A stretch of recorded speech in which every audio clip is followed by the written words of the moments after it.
We'll be looking at Judges chapters 4 and 5 tonight, the story of Deborah and Bayrack. Question number 1 on our handouts. Think about a question, kind of introduces at least part of the things that we're going to study about tonight. But the question is, what is your favorite song and why? And I don't know if anybody wants to volunteer their information for their favorite song. Does anybody feel like doing that? Yes, I do. Okay. I've said it many times, as well as my soul, because of the third verse. Okay. Yeah. There's a reason why then, right? Yes. Does everybody have a favorite song, whether it be religious or otherwise? Why do you have a favorite song? What are some things that appeals to you about that song?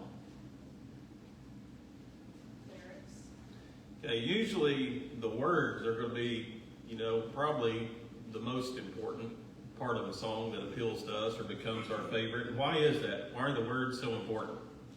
It's what draws us in.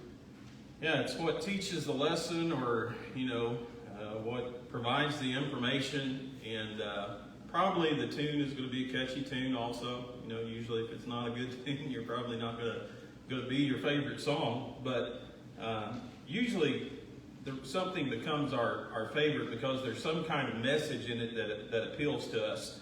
And would everybody agree that it's easier to remember the lyrics of the song than it is to try to sit down and memorize something? Anybody find that true? Singing's kind of weird, and songs are kind of weird in that respect because to me they're just so much easier to remember the words to it. If I sit down and try to memorize a verse, I'd have to work 10 to 20 times harder to memorize that verse than I would for the words of the song. And so we know that singing and songs play an important role in God's plan for us, don't we? We also, when you look at the Old Testament, you also see that singing and songs played an important role for God's people in the Old Testament too, and in the patriarchal age. And tonight, of course, if you've read ahead or you study ahead, you know that chapter 5 is actually, all it is the words of a song that was sang after a very powerful victory that Israel experienced over their enemy. And so we'll talk a little bit, Lord willing, about that as we go through the chapter. Actually don't have a whole lot of questions about it, but hopefully we'll get to chapter 5, be able to mention a few things. So let's start here in chapter 4 with the story itself. And when we read in verse 1, it says, when Ehud was dead. Now you remember back in chapter 3, we actually studied about 3 different judges. We studied about Othniel and Ehud and then Shamgar. And actually Shamgar is the last one that we read about in verse 31 there of chapter 3. But evidently he's not in order of what we're reading about here, or some people believe that Shamgar was just kind of a localized deliverance or something like that. So we're reading about the period after Ehud was dead. We read about him, remember the left-handed dagger man. The children of Israel again did evil in the sight of the Lord. So the Lord sold them into the hand of Jabin, king of Canaan, who reigned in Hazor. The commander of his army was Sisera, who dwelt in Harosheth Haggayim. And the children of Israel cried out to the Lord, for Jabin had 900 chariots of iron, and for 20 years he had harshly oppressed the children of Israel. So if you go to question number 2 on your handout here, why did the Lord sell Israel into the hands of another Canaanite king? Because it did it. Yeah, again, you have a reason behind these things happening in the history of Israel, right? It wasn't just happenstance. It wasn't just random things that were happening. It was due to their misbehavior, their disobedience to God. And because they chose to disobey God, does anybody remember how many years of peace did they enjoy under Ehud? Yeah, if you go back, I think to, let's see here. Somebody got the verse right. Well, verse 30. It says, Moab was, back in chapter 3 here, Moab was subdued that day under the hand of Israel, and the land had rest for 80 years. And so there was this 80-year period where everything was going good, right? They had rest, they had peace, but they turned right back to their evil ways. And so think about that. In the space of 80 years, they've forgotten about all this oppression and this captivity and slavery and the difficult things that they had to endure. And now once again, they're put into slavery by the hand of God. And one of the ways, of course, that the Bible describes God's relationship to his children, even back then and even today too, is the idea of a parent-child relationship. And specifically, of course, when we talk about God, we're talking about a father-child relationship. And so what do we as parents do what should we do when our parents disobey us? So we just pretend like nothing happened? Chastisement. Yeah, the Bible teaches us correction or punishment is in order. And you read about God. Is God any different with his children? You know, it's because God loves his children that he tries to correct them, doesn't he? Tries to get them to turn around. So that's really what this punishment is. It's trying to get Israel to wake up, to turn back to him and to realize what's going on. Did it work? When you read through the book of Judges, did it work? Temporarily. It worked, didn't it? I mean, they turned back for a period of years, and then once again they'd forget about him. They'd go drift off, and God would have to punish them again. But if you look at it, it worked. And so there's a lot of applicable lessons, I think, for us along this as we study it, of course, specifically, but also some application lessons to our situations today. So you read a little bit about Deborah. I'm not going to read through all of chapter 4 here, but if you look at verses 4 and 5, what does this passage, or what do these verses tell us about Deborah? What do we know about Deborah?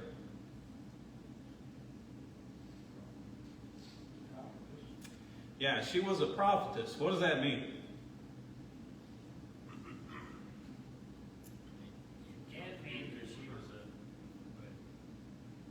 It seemed like she served as a judge for the people because they would come to her for judgments. Okay. You think about the idea of a prophet. Of course, what did a prophet do? What was their job?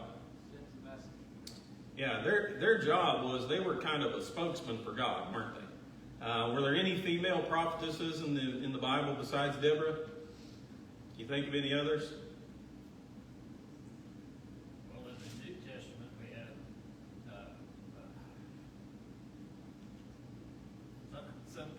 Philip. Yeah. Philip had 4 daughters. Yeah, he had 4 daughters who prophesied in the book of Acts. Another New Testament one, Luke chapter 2, is Anna, the prophetess in the temple. Old Testament, you read about Miriam. Remember Moses' sister? She was a prophetess. Huldah is one of those that's recorded in the book of Kings. There's one in the book of Nehemiah. I couldn't remember the name of her, but I don't even know if it even gives her name. But it mentions do what? Nodiah? Okay, yeah, I would have never got that one. This got 4. Okay, so there is one in Nehemiah then. So throughout the history of God's people, there's a number of these women that are mentioned, and of course, their job, they were just like a prophet would have been. I mean, God spoke to them, God gave them a message, and their job was to deliver that message to the people. Now, the interesting thing about Deborah is, and somebody correct me if I'm wrong here, but she's the first and the only woman that exercises civil authority within the nation of Israel. I mean, can you think of any other woman who was placed in a position of civil leadership or authority in the history of Israel? There's none that came to my mind. And so that's kind of a unique thing, and the question is often asked, why did God appoint a woman to this position or this role at this particular time? Anybody know? Probably because there was no men that could do it. Well, I mean, that would be the most logical answer, wouldn't it? And when you kind of read the story, that's basically the impression that you get. Are there any outstanding male leaders in Israel? No, it's about all Deborah can do to convince this commander to go fight, right? In fact, if you go through the story, he says, if you don't go with me, I'm not going. So there wasn't any, it seems like there weren't any males, who were willing to step up and to assume that role. And of course, God in his infinite wisdom chose Deborah to accomplish that. Now, when I say she was a spokesman for God, did she go out, stand on the street corners and yell to everybody and preach to them? Yeah, she was positioned in a place, I think it says under a tree, right, where she sat. And people came to her for God's message. You know, if she had a message for somebody, we read about her sending for Jabin. She goes and sends messengers, and they go and get Jabin. He comes to her, and then she gives him the message that God had given for her. And so I bring that up because it's important, because of what people often use the example of Deborah to teach within the religious world today. And I want to jump down to question 14 here at the end, because usually we don't get to the last one, but since we're talking about this, the question is, what have you learned from this passage about God's view and role for women?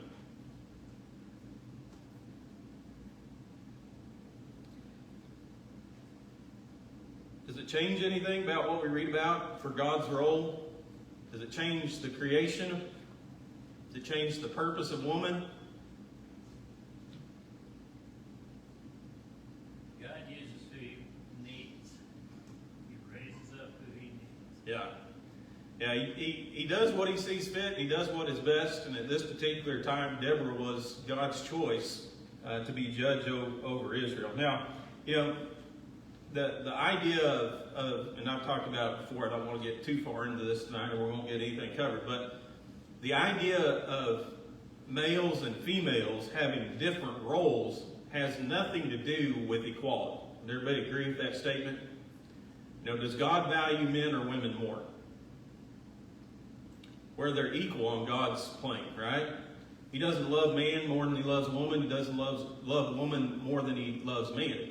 When it comes to equality, well, as Paul said in Galatians 3 and verse 29, we're all one, right, in the sight of God. But does that mean that we have the same role in the church today? No. And I think that's where people kind of get confused, because they say, well, if a woman doesn't do the same thing that a man does, then they're not equal in the sight of God. Well, that's not true. They're equal value in the sight of God, but God has given different roles within the church. And the Bible explains to us why that is the case. Well, Paul does in 2 Timothy 2, 13 through 15. It has to do with the order of creation. It has to do with the fact that woman was deceived or beguiled first. And so understand, the point that I'm trying to make is some people will go to a story like this, you know, and they'll grab a hold of it and they'll say, well, see there, a woman can be in a position of leadership. You know, that's one of her God-given roles. Well, what does the rest of the Bible teach? I mean, how can you ignore what God taught concerning the role of woman and the differences of the role within the church? I mean, can you just ignore all those things and take this example and say, well, here it is. You know, this is what we should live by. Sometimes people take the smallest things in Scripture and they ignore the bigger teachings of the Bible. And, well, I think Jesus described it as, what did he say, straining at a gnat and swallowing a camel? And that's kind of what people do today. They pick these minor details and they run with them and they say, well, this is what the Bible teaches. And what do they forget? They're just like the scribes and the Pharisees. They forget about the greater teachings of mercy and justice and judgment. And so understand, study God's teaching, understand the Bible, what the role is, what man's role is, what woman's role is. There's two different roles that God has given us. Has nothing to do with who is better than the other. Has everything to do with the way God created man and some of the decisions that were made in the beginning. So don't miss the bigger picture of things, I guess is what I'm trying to say. Is there an explanation for this? Well, yeah, I think Dennis gave the explanation there. There were no male men who were willing to step up and lead Israel at this time. And so what is God going to do? Well, there's no other choice left, is there? I mean, if no male is going to do it and there's a willing female, then he has to deliver Israel by her hand. And that's what he chooses to do.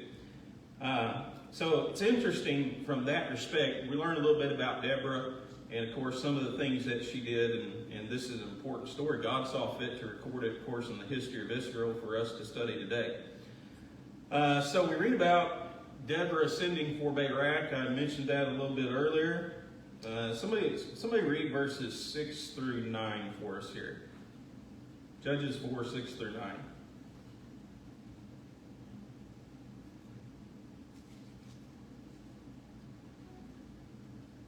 Then she sent and called for Barak, the son of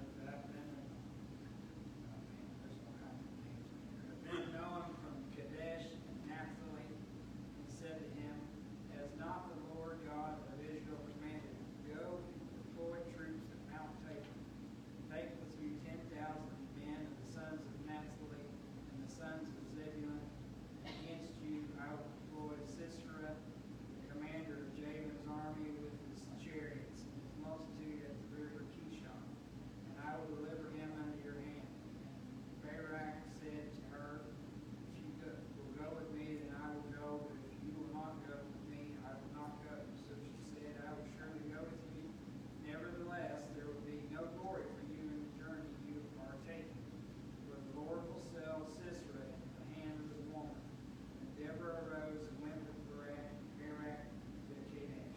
Okay, so question number 4 here. We read about a message from God that Deborah gave to Bayrack. What was that message? What was Bayrack supposed to do? Supposed to lead. Yeah, he was supposed to assemble an army, right, and lead this army to where?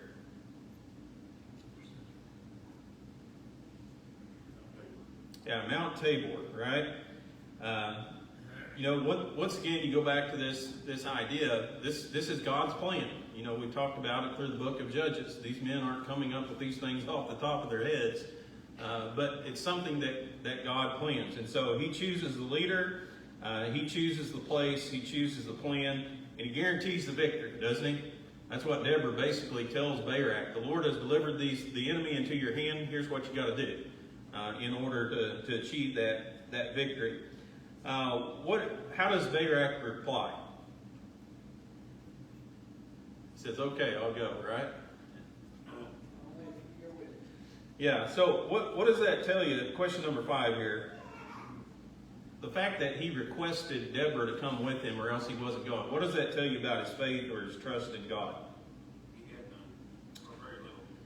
Yeah, this wasn't like a suggestion or good idea. This was a divine command that God gave to Bayrack. So it was something that God expected him to do, and Bayrack does something I think that sometimes we're guilty of doing as humans. We try to make our obedience to God conditional. Okay, we try to bargain with God. Maybe that's a better way to put it. In other words, he says, okay, God, I'll do what you say as long as Deborah goes along with me, right? Is that a good thing? Can we make deals with God? Can we bargain our obedience with Him?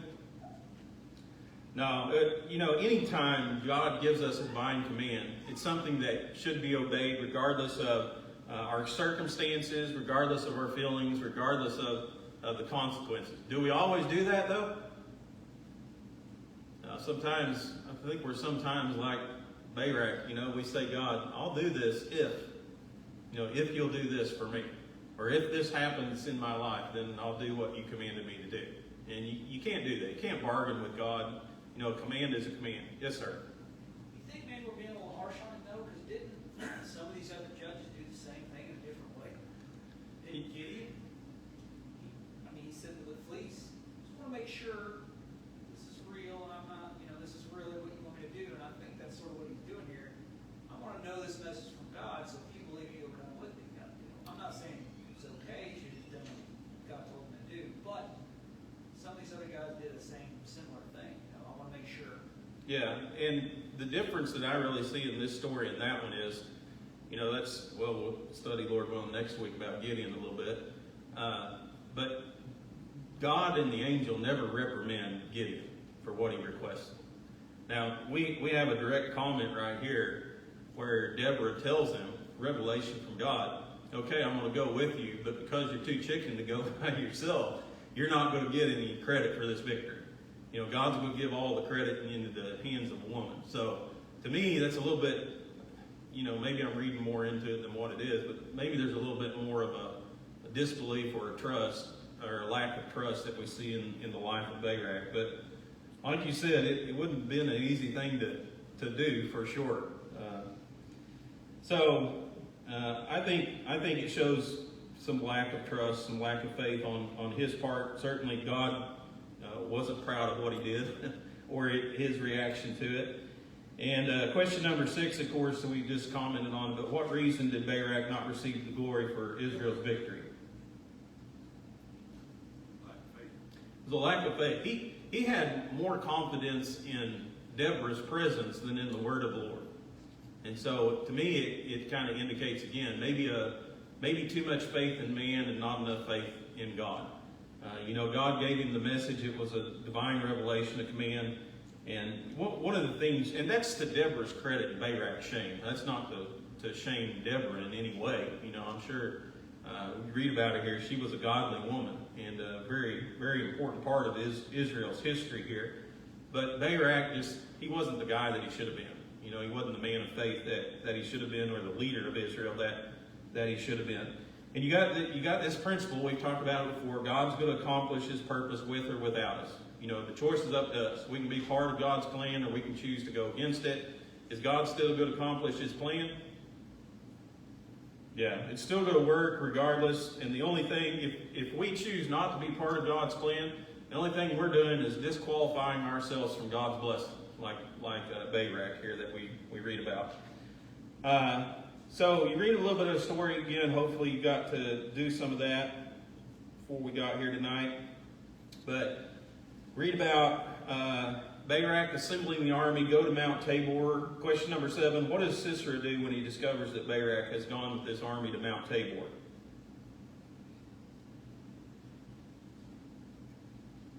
His army, chariots. Yeah. How many chariots did he have? 900, right? And so it was a very powerful army. You read about also he gathered all his troops, from the area. So basically, you have this picture, where Sisera mobilizes. He was, of course, the commander of the enemy army, but he mobilizes this humongous army, this massive army, and he immediately marches. He's going over there to just wipe these people out. You can almost see it as you read about his reaction to everything that's going on here. Deborah offers some encouragement to Bayrack. What does she tell him? Verse 14.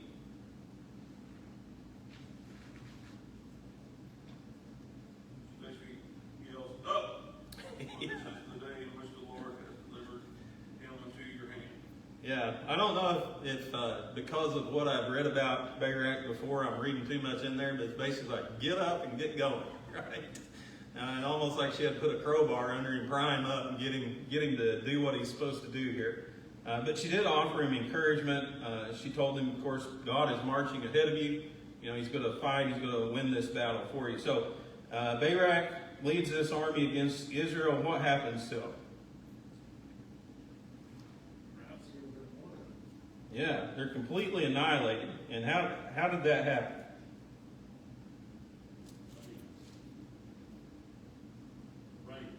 Rain. How do you know that?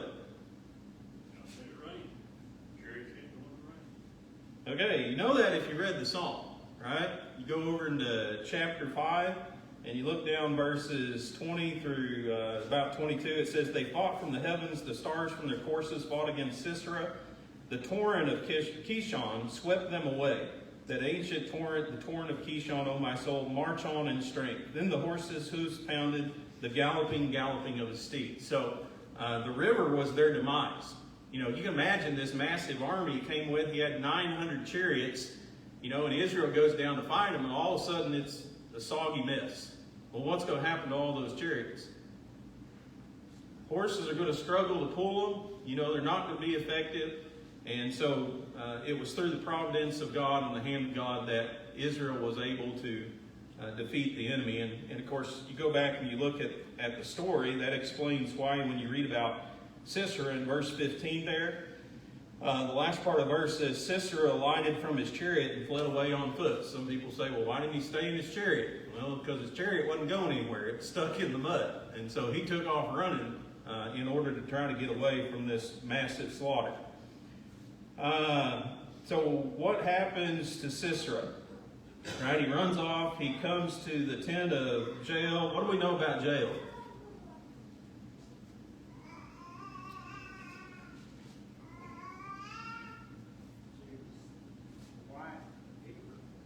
Yeah, she was the wife of Heber, and if you back up to verse 11 of chapter 4 here, it says, Heber the Kenite, the children of Hobab, the father-in-law of Moses, had separated himself from the Kenites, pitched his tent near the terebinth tree at Zaanaim, which is beside Kadesh. And they reported to Sisera that Bayrack, the son of Abinoam, had gone up to Mount Tabor. So how did Sisera learn about Bayrack and this Israel's rebellion and plan to fight? Yeah, it was through Jael's husband, right?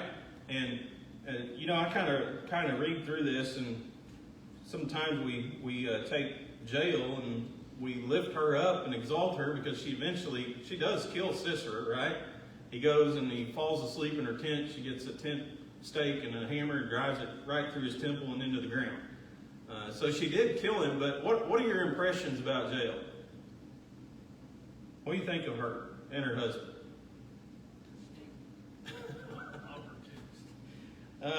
Yeah, if you notice back in verse 12, I was kind of looking at this today, and I picked up on one of these pronouns here. It talks about Heber the Kenite, of course, that was Jael's husband. But verse 12, it says, and they reported to Sisera. You look in the original language, third person plural.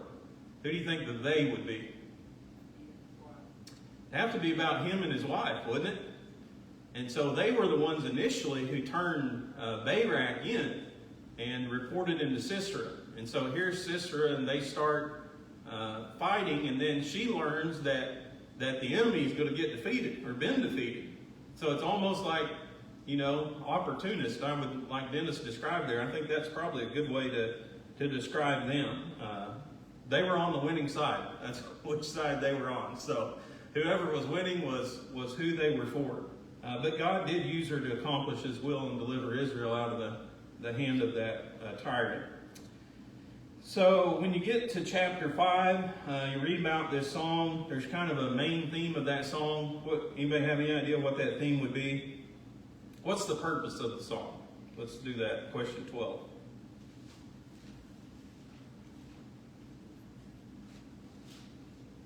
What's the purpose of singing today?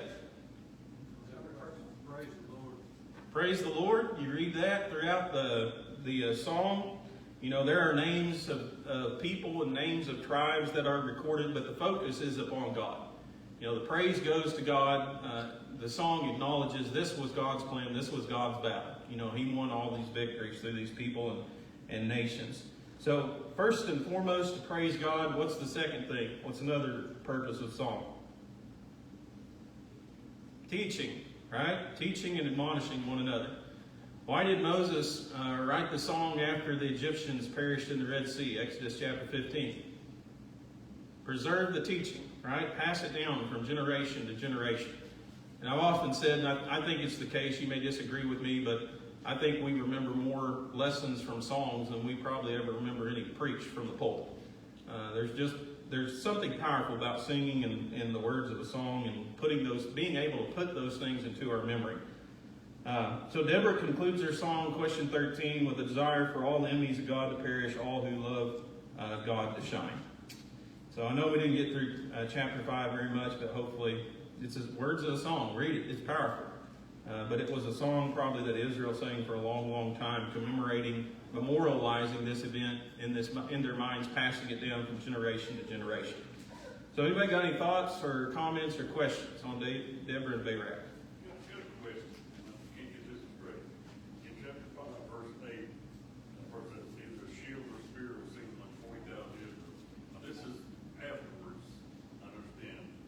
But you think that's part of Bayrack's being hesitant? Because Oh, yeah. they weren't a warring nation at this time. Yeah. They didn't have an army. Yeah. I think that they. No. And that's exactly the point. I mean, you read through that song there, people didn't even travel on the highways. I mean, it was so bad. If you were out here on a public highway, the enemy would attack you and take everything you had. So the people were sneaking around. I think we mentioned maybe last week, part of the strategy of the enemy is, if you want to keep people subdued, you got to disarm them. You got to take away their weapons so they can't fight back. And you see that in the story of Gideon. Remember, he just got the pitchers and the trumpets, got a sword by their side, but don't have much, do they? Not like these massive armies. But yeah, that was certainly part of the strategy of the enemy. And from a physical standpoint, man, that'd be hard to do, wouldn't it? I mean, can you imagine going out here? Well, we talked about Shamgar last week. He had an ox stick. That's what he fought the enemy with. Here they're coming with chariots and swords and shields and spears. Been a tough thing, but that's one of the lessons that I take from the book of Judges. These men and women that we read about, they had to be tremendous men and women of faith. They had to have great trust and courage in God to do the things that they were willing to do, given the physical circumstances. So, yeah, I think that's a good observation. Anybody else? But Esther, I mean, she wasn't a prophetess or a judge, but did she have some sort of role over? Yeah, she wasn't in Israel, though. She wasn't in the nation of Israel. She was in Persia. She was queen of Persia. But she did have a role in delivering God's people, for sure.